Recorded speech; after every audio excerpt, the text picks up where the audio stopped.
My name is John Lobell. I teach architecture at Pratt Institute. I do most of my blogging at creativitydiscourse.com, and I review movies at cinemadiscourse.com, where we look at movies from a mythological point of view. And you can reach me at johnlobell@mac.com. I want to talk today about an essay by Joseph Campbell, The Symbol Without Meaning. We're going to talk about reading Joseph Campbell, talk about why in a moment. The Symbol Without Meaning is in a book of essays by Campbell called Flight of the Wild Gander. So we're all familiar with Campbell, but a very quick overview. Born in 1904, died in 87. And Campbell's influence comes through his television interviews, his lectures. He's very influential on movies. We think of Star Wars. Influential in some areas of academia, in a field that we don't really have a name for, but we might call New Consciousness. But most importantly, his books. Campbell regarded myth as a metaphoric language that addresses our existence, personal, spiritual, cultural, and cosmological. And I'm avoiding saying the meaning of our existence, and we'll see why. One of my favorite Campbell quotes, "Myth is the secret opening through which the inexhaustible energies of the cosmos pour into human cultural manifestation." And another one, Campbell was very interested in how myths directly affect or are manifestations of our lives. And he wrote, "The latest incarnation of Oedipus, the continued romance of Beauty and the Beast, stands this afternoon on the corner of 42nd Street and 5th Avenue, waiting for the traffic light to change." And he wrote that in 1947, so we have a 40s image here of that corner. Campbell's most important book is The Hero with a Thousand Faces, in which he describes the hero journey, which is a pattern in myths, religions, fairy tales, novels, individual mystical experiences. So here we make the point that for Campbell, myths is just not the Greek myths or myths of other cultures, but by mythology he meant the entire manifestations of a culture. And in the hero journey, a hero goes through a series of stages: a call to adventure, separation from ordinary reality, enters a realm of fabulous forces, survives a succession of trials, wins a decisive victory, and returns to enrich the world. And if we were talking about Hero with a Thousand Faces, we'd look at that pattern in the Odyssey and in Star Wars and in many other places.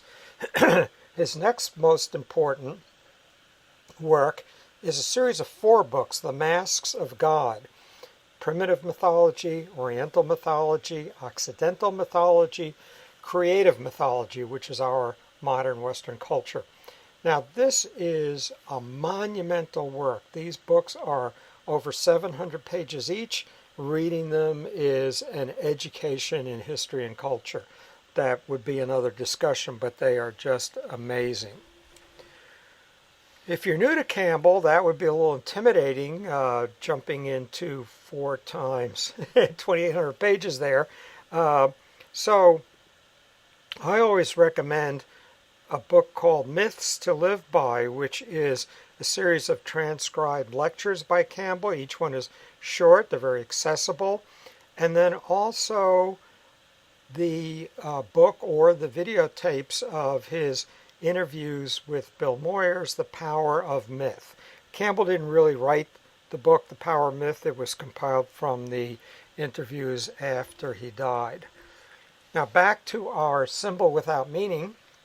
And, excuse me, it's a paper he presented at Eranos. So Eranos, again, a whole other discussion, but it was a European discussion group addressing psychology, religion, philosophy, and spirituality.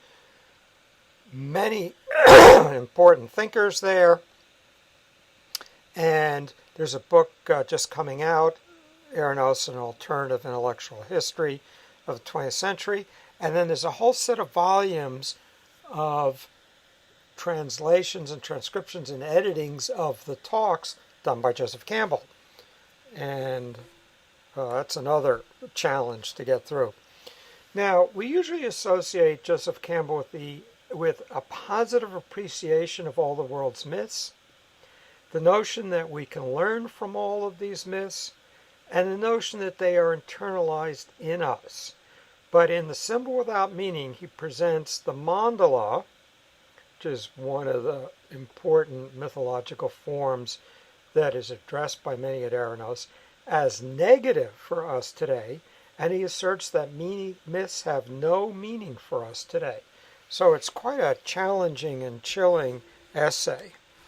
In the arc of the essay, Campbell says, okay, Jung presented the mandala as universal and as representative of the self.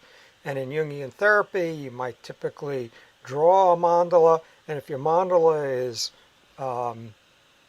disorganized, you're disorganized. When you are resolved, your mandala will appear resolved. But Campbell says the mandala is not universal. It was absent in the hunting-gathering Paleolithic, and it appears for the first time in the agricultural Neolithic.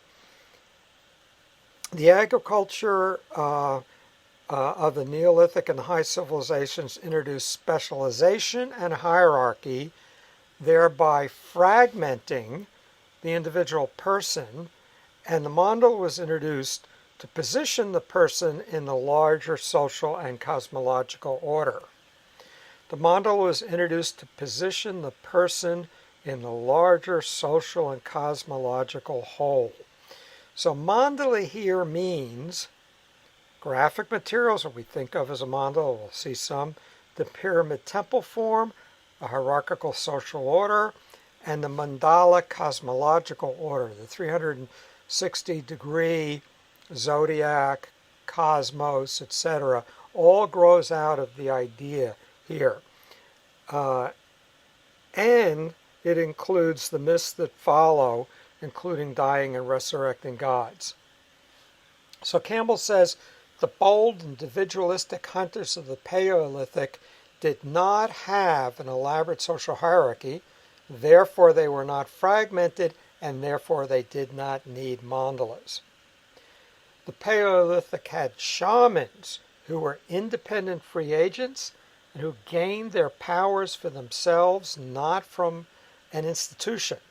The Neolithic and the high civilizations had priests who were agents of the cosmological order, ordained by an institution and of the religion of the time, and they enforced the social order, thereby crushing the individual.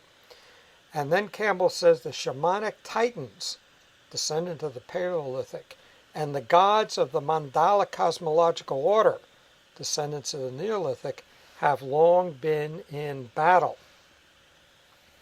With the Renaissance, science and exploration began to break us away from the old Mandalic cosmology.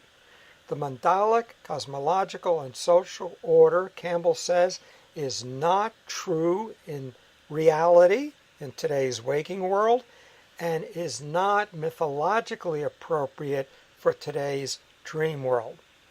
The older myths no longer have meaning for us. Indeed, meaning no longer has meaning. The independence of the shaman is more appropriate for us today.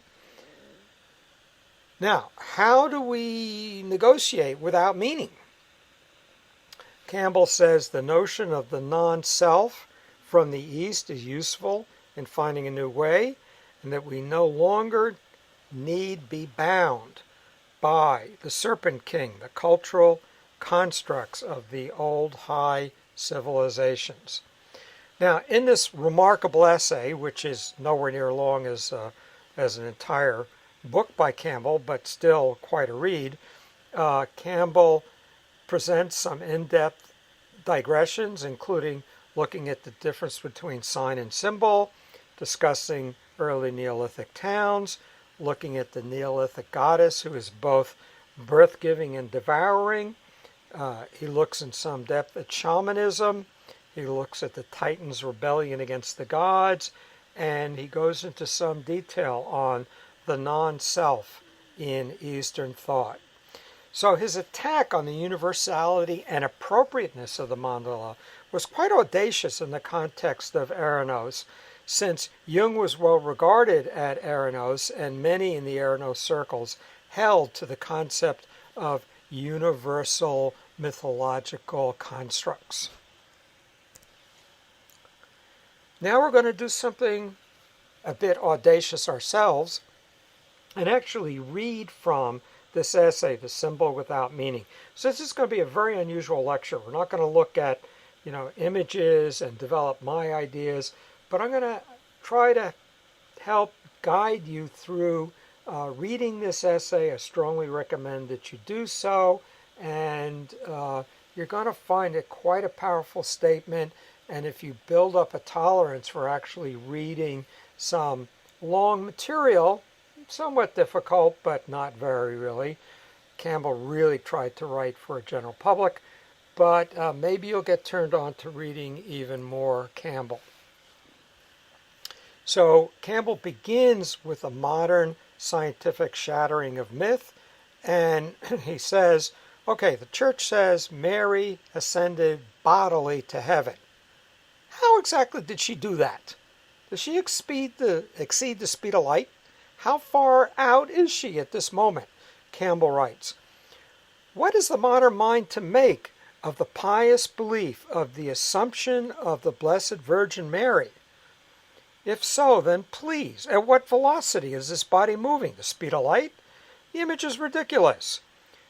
What can the value or meaning be of a mythological notion which, in the light of modern science, is insane? Okay, we realize that. What if we take it metaphorically? So Campbell says, okay, it's proposed by proponents that the value of these myths, their value, in other words, is not that of science, but that of art. And just as art may be studied psychologically as symbolic, so may the archetypes of myth, fairy tale, archaic philosophy, cosmology, and metaphysics be studied as psychological and as symbolic.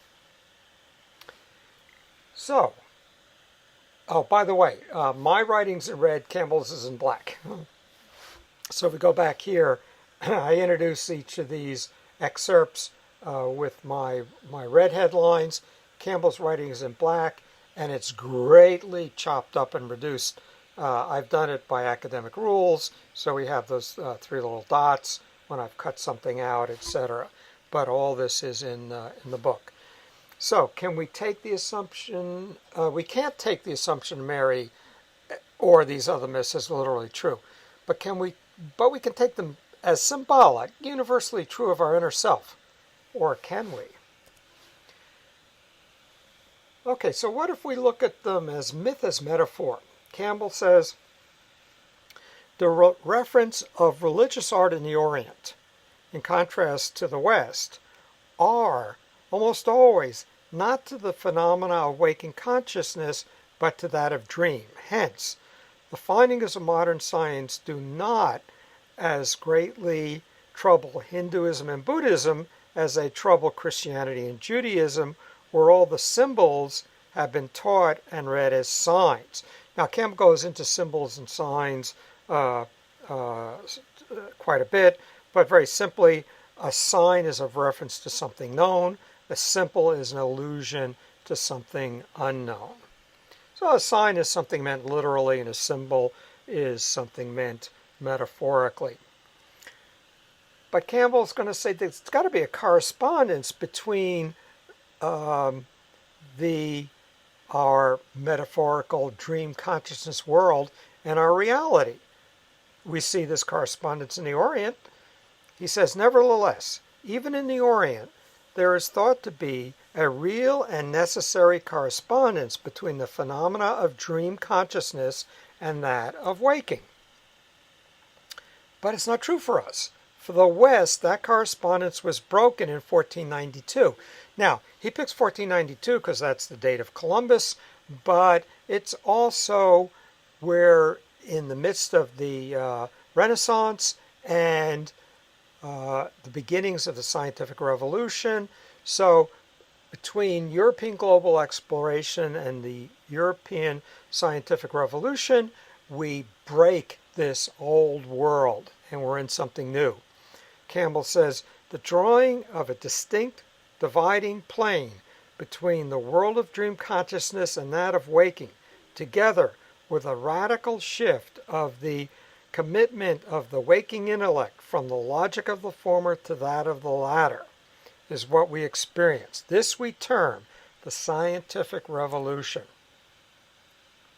Now again, everybody knows this. So some are going to say, okay, but these are not literally true, the Assumption of the Virgin, for example, but it's universally symbolic. Campbell writes, this ancient law, now interpreted psychologically instead of cosmologically, in other words, it's true of our consciousness, not of the structure of the universe, has actually seemed to restore the old religion to its former place. In other words, giving these myths a symbolic meaning is reinstating them, both in the center and around the bounding horizon of the sphere of the human spirit, as representing a permanent, universal spiritual legacy symbolic of the very structure of the psyche. Okay, so if this mandalic world is not the structure of the world, it is the structure of our psyche, according to the people Campbell is critical of here. Can we buy this?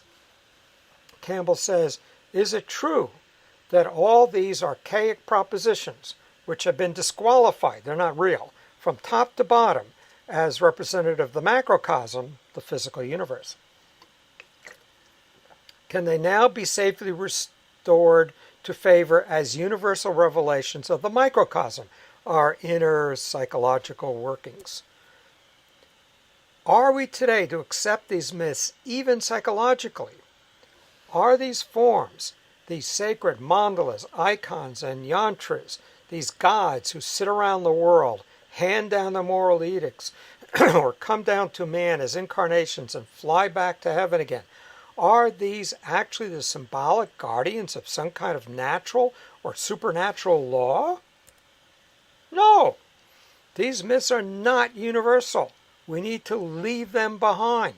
Campbell says, do they have meaning, that is to say, as microscopic and macroscopic universals, or must we judge them rather, and this is his point, yes, we must, as functions merely of a certain phase or form of human culture, certain period in history that we're no longer in, like the cocoon of a butterfly that has been cracked, sloughed off, and left behind. So now he's going to present to us what was that culture where they came from. What happens with the beginnings of agriculture in the Near Eastern Neolithic. Campbell writes, the transformation of society from a hunting-gathering structure to an agrarian, stock-beating, food-producing one took place specifically and uniquely in a certain definite region of the globe at a certain definite time and can be described in 4 stages. And he goes into some anthropological detail of these different, the Proto-Neolithic, etc., to the hierarchic city-state. And at this point we get specialization. Society has become differentiated, with specialized craftsmen producing articles of luxury, a special priestly order, and governing authorities. And then, in the arts, the mandalas appear. Then suddenly, in the highly stylized painted ceramic wares of the high Neolithic towns around 4500 BC, a totally new concept of art appears in the very beautiful, strictly balanced, circular organizations of abstract aesthetic forms applied to the decoration of vessels of all kinds. We didn't see these mandalas or any geometric organization in the earlier Paleolithic art. Campbell writes, in the earlier Paleolithic art of the great caves of southern France and northern Spain, which are now being dated at 3000 to 9000 BC, we do not find evidence of a concept of geometrical organization. So, are mandalas universal or particular? Are these geometric forms, which have become the commonplace of our modern psychological discussions of archetypal symbols, do they represent basal structures of the human psyche? In other words, embedded, universal in the human psyche? Or are their functions only of a certain type or phase of social development incidental to the history of a limited portion of the human race? The question is one of considerable moment, for on it depends our whole interpretation of the so-called spiritual, divine, esoteric, or mystical, paruska, visible, references of our psychological vocabulary. Let's look at this and see. And he says, the mandala came from complex agricultural societies, and we can contrast them, the Neolithic with the Paleolithic. In the Paleolithic, we didn't have this fragmentation. He says, among hunting people, the normal youngster of 10 or 12 is more or less complete master of the entire technological inheritance of his culture. In other words, any 10 or 12-year-old can hit a rabbit with a stick. Primitive man is free, untrammeled, and truly self-reliant in comparison with medieval or modern man. In the Neolithic, with agriculture, one acquires specialized skills and becomes an organ of the body social. This presents a problem. Campbell says, the problem of existing as a mere fraction, like a lawyer who can't butcher an animal or can't make a cabinet because that's done by a butcher or a carpenter, and we get specialization. The problem of existing as a mere fraction instead of as a whole imposes certain stresses on the psyche which no primitive hunter ever had to endure, and consequently, the symbols giving support and structure to the development of the primitive hunter's psychological balance were radically different from those that arose in the settled village in the Basal and High Neolithic, and which have been inherited from that age and continued into the present world by all the high civilizations of the world. And that includes us. So, we have this Neolithic agricultural model developed in the Near East, and that one culture gets spread around the world. Now, this precisely is a complex that not only appeared a millennium later in Crete, but was also carried from there by sea through the Gates of Hercules, north to the British Isles, south to the Gold Coast, Nigeria and the Congo, as well as Mycenaean culture from which the Greeks and therewith ourselves derived so many symbols, all coming from this one time and place, toward its culmination in the great historical religions of Ishtar and Tammuz, Isis and Osiris, Venus and Adonis, Mary and Jesus. And we celebrate the mystery of that mythological death and resurrection to this day as a promise of our eternity. He then describes how this came about in the Mesopotamian cities. The whole city is conceived as an imitation on earth of the celestial order, a socio logical middle cosmos or mesocosm between the macrocosm of the universe and the microcosm of the individual, making visible their essential form, with the king at the center, an organization of the walled city in the manner of a mandala about the ziggurat, and with a mathematically structured calendar. So not only is space organized in this mandalic, centralized way, but also is time, the mathematically structured calendar. Campbell says the two numerical systems that are still normally employed throughout the civilized world had just been developed, namely the decimal and the sexagenesimal. So the former, the decimal, is used for business accounts, and the latter, based on 12, is used for the ritualistic measuring of space and time. 360 degrees still represented the circumference of the circle today. Thus, these cities of Sumer was the origin of this mandalic structure that spreads throughout the world. The Nile, Crete, the Indus Valley, Shang China, Peru, and even Middle America, the Mayans, etc., coming from China. And human beings become a cog in a great machine. This image of man's destiny as an organ, participating in the organism of the universe, to being the parts of a differentiated social body into an orderly relationship of each other, and this celestial order has become, for all the civilization philosophers of the world, the model of the revelation of density. Thy will be done on earth as it is in heaven. The whole thing comes from this. All of this is not inborn, but is from one particular culture, originating in agriculture, which leads to specialization, which leads to a mandalic cultural structure. Campbell writes, but then the soul,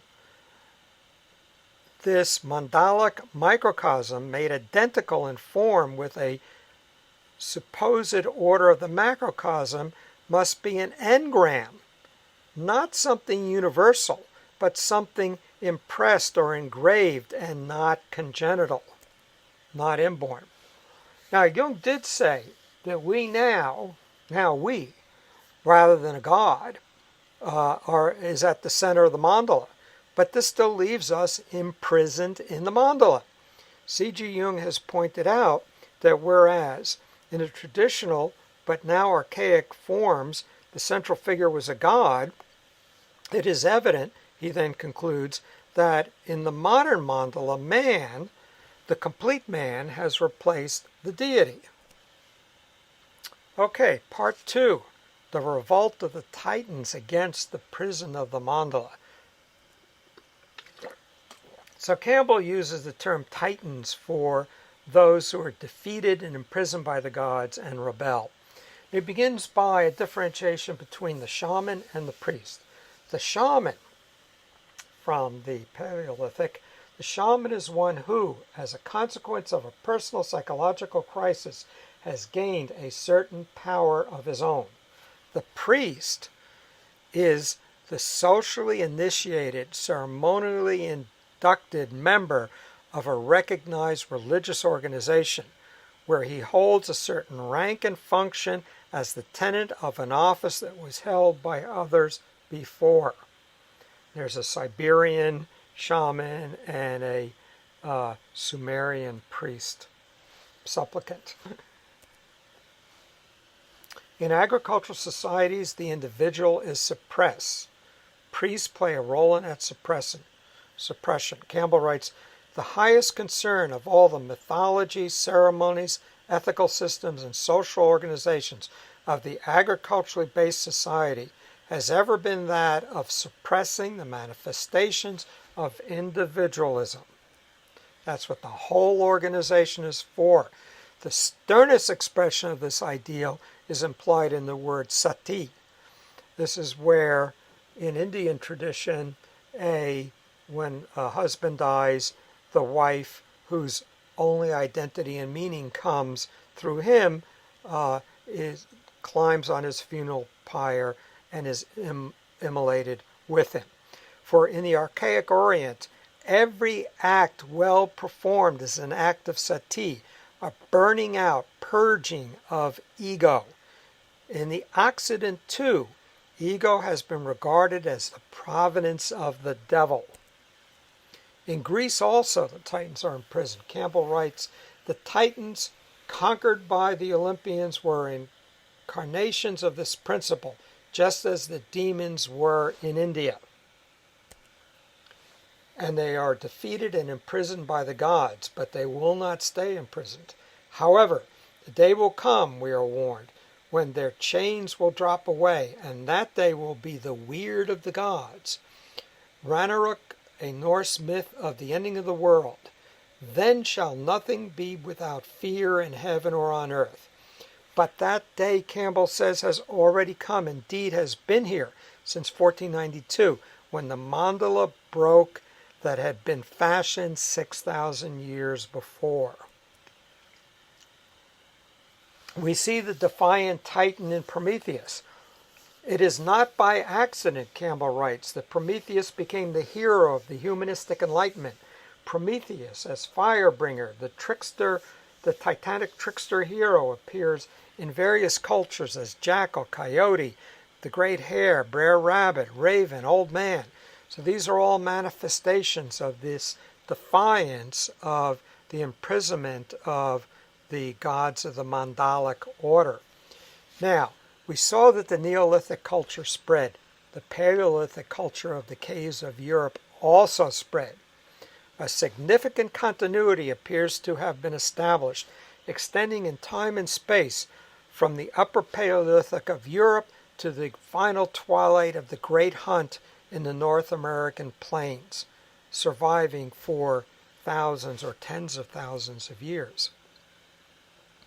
The wild bird, the wild gander, represents the shamanic trance. The hawk and eagle, Campbell writes, the wild gander and duck appear to be common.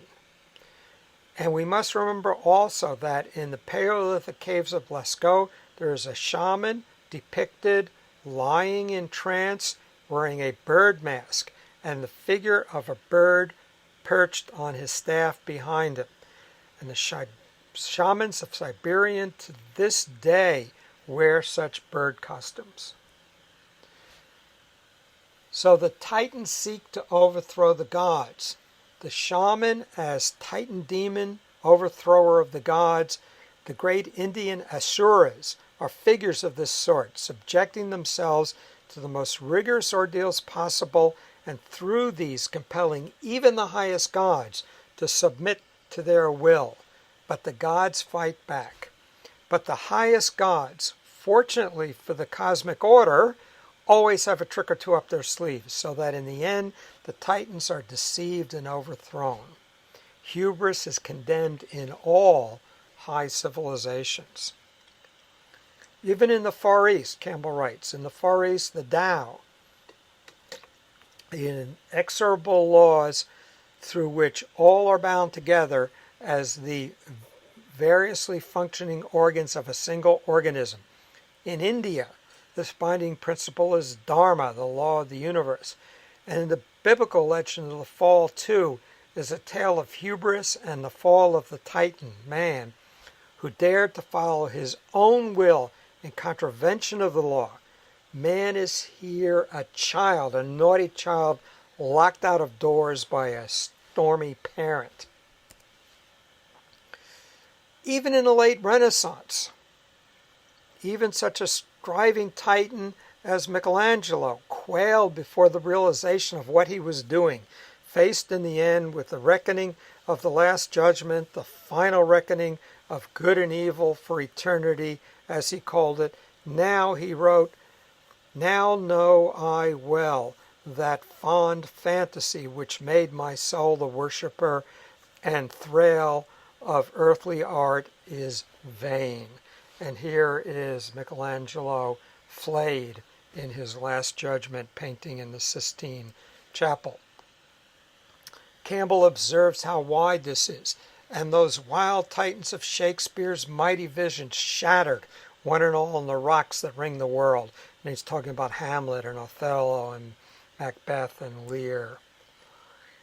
Now, the shamanic titans defy the mandalic order in 4 stages. So first is a declaration of defiance, but to be crushed by the gods of the social orders. The titans the shamans as titan demon, overthrower of the gods. The great Indian assurers are figures of this sort. They engage in austerities in the forest, but their aim is not to achieve illumination. It is to gain magical powers and then to apply these to the attainment of their own earthly goals. But they are defeated by the gods. Step 2 is destroying the binding forces for one's own benefit. So these are the forest meditators. He dissipates and destroys this force for himself, but for no one else.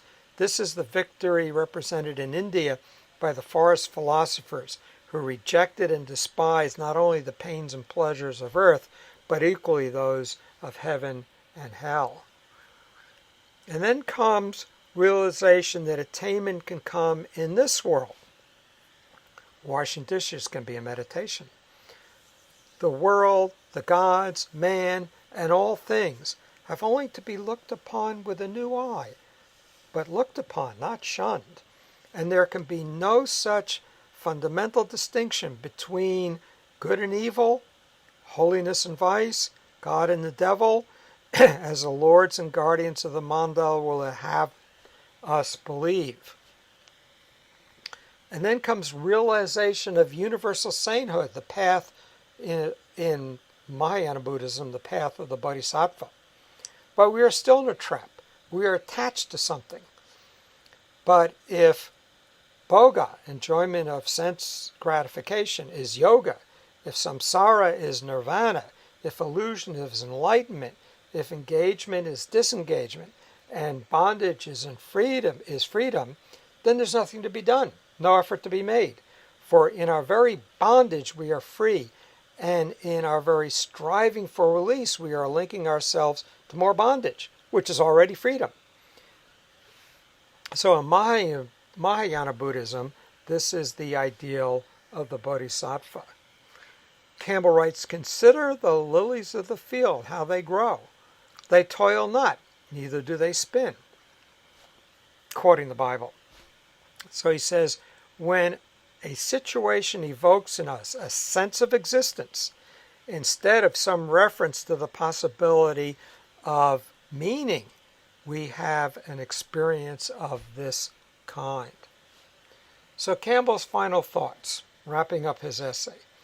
Those who require an assurance of meaning, those who feel unsure of themselves and unsettled when they learn that the system of meaning that would support them has been shattered, must surely be those who have not experienced that sense of existence, which is the first and deepest characteristic of being. Campbell asks, what, I ask, is the meaning of a flower? And having no meaning, should a flower then not be? The individual person and the mandalically bound person. Campbell writes, the courage of the Paleolithic hunter is his individualism and his willingness to face unprotected the spiritual existence available to our race, versus the mandala conditioned psyche of the incomplete man of the agriculturally based societies has simply unfitted him for the reception of the full impact of any mysterium whatsoever. And so here I contrast our shamanic titan artist, Picasso, with our leading character from Madman, the organization man. Campbell advocates shamanic self-sufficiency. Today, when the mandala itself, the whole structure of meaning to which society and its guardians would attach us, is dissolving, what is required of us, spiritually as well as corporeally, is the fearless self-sufficiency of our shamanic inheritance. And now it's time for us to take flight. Campbell writes, within the frame of our lives, it is highly improbable that any solid rock will be found to which Prometheus can again be durably shackled, or against which those who are not Titans will be able to lean with confidence. The creative researches and wonderful daring of our scientists today partake far more of the lion spirit of shamanism than of the piety of the priest and peasant. They have shed all fear of the bounding serpent king. And if we are to match their courage and thus participate fully in their world without meaning, we must allow our own spirit to become, like theirs, wild ganders, and fly in timeless, spaceless flight, like the body of the Virgin Mary, not into any fixed heaven beyond the firmament, because there is no heaven out there, but to the seat of experience, simultaneously within and without, were Prometheus and Zeus, I and the Father, the meaninglessness of the sense of existence, and the meaningless of the meaning of the world are one. So, what did we learn? Well, first, we learned something about Campbell. Campbell was a champion athlete. He was fiercely independent. He enjoyed his Irish fighting heritage. And so we see that fierce independence in this essay. And about our culture. This is a fantastic insight into how mythology can be a psychoanalysis of culture. And all of Campbell's writings have this quality. We learn also that history is not necessarily progressive. In other words, say, oh, well, we have primitive hunter-gatherers, and then we get the Neolithic farmers, and they could be high civilizations, and that's where we want to go. He says, no, the Paleolithic and the Neolithic are two different cultures, and he prefers the Paleolithic. The shaman of the Paleolithic is preferred over the priest of the later Neolithic and high cultures. And finally, the Mandalic social order that still binds us today is no longer appropriate. And for ourselves, Campbell urges us to have the courage to reject the confinement of the Mandalic social and cosmological orders, to embrace the freedom, have the courage to embrace the freedom of the shamanic titans, and have the courage to embrace the meaningless of our existence. So, how might we manifest these notions in our own lives? And let's make that our discussion. Thank you.